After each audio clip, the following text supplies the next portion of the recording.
আমার জীবনটা নষ্ট হবে। তুমি কি ভেবেছো এই বিয়ে আমি নিজের ইচ্ছা করেছি? না, এই বিয়ে আমি পরিবারের চাপে করেছি। এ তুমি কি বলছো মা? আপনার মাথাটা খারাপ হয়ে গেছে নাকি? আমি এই বিয়ে করতে পারবো না। তুই একটু বোঝার চেষ্টা কর মা। তোমার বড় মেয়ে মারা যাওয়ার সাথে সাথে তোমার মাথাটাও খারাপ হয়ে গেছে। আমি এই বিয়ে করতে পারবো না। ও কি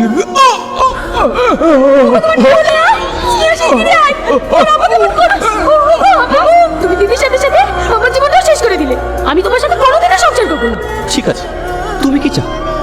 মুক্তি চাই। এটাও ডিভোর্স পেপার।